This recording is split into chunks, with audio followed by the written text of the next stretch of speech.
Our right to protest in America didn't start with our First Amendment, believe it or not. But that's where it gets recognized and protected in written form.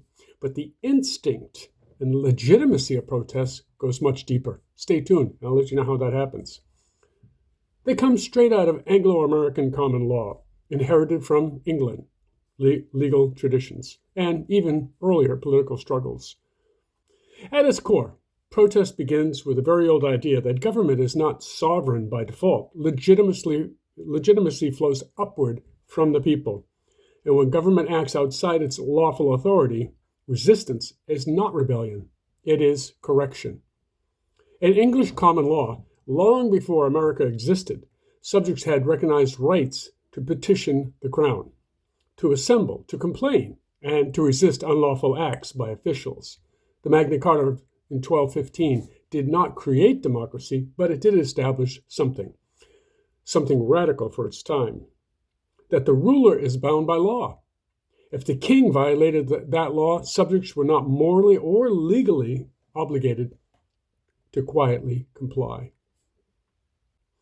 Over time, this evolved into the right to petition for redress of grievances. That phrase in the First Amendment is not decorative.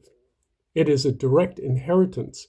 Petitioning was not just polite letter writing. It included public assembly, coordinated refusal, protest, and pressure.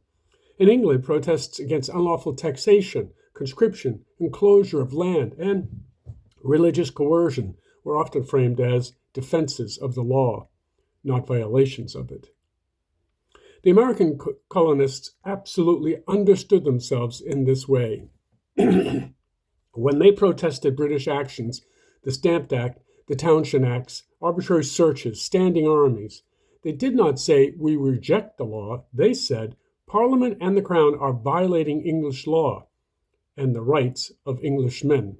The Boston Tea Party was illegal under statute, but justified in the minds of its participants as resistance to unlawful governance.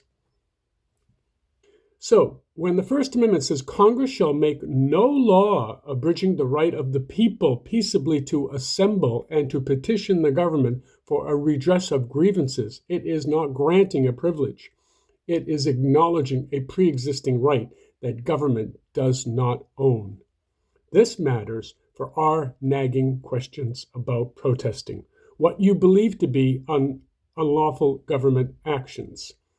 Under the Anglo-American tradition, protest is strongest when it is framed as law defending itself against power. You are not protesting because you dislike a policy.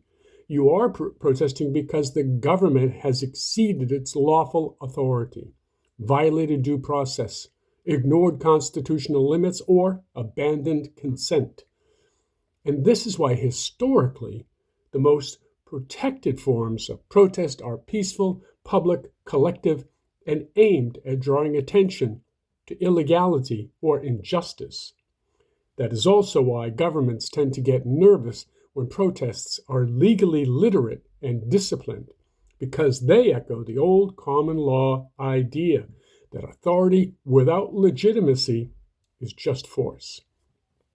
Now, here's the modern tension, and this ties directly into what we've been circling.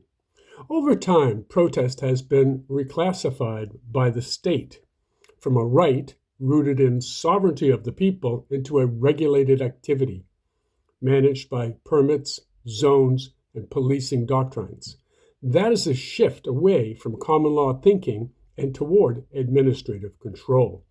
The right still exists, but it is increasingly treated as conditional. Historically, protest was a safety valve built into the system. It was a way for the people to say the law is being broken by those who claim to enforce it. So yes, our instincts are correct. The American right to protest is deeply rooted in Anglo-American common law. It predates our Constitution. It survives because the Constitution recognized it, and its original purpose was not comfort or expression. It was accountability.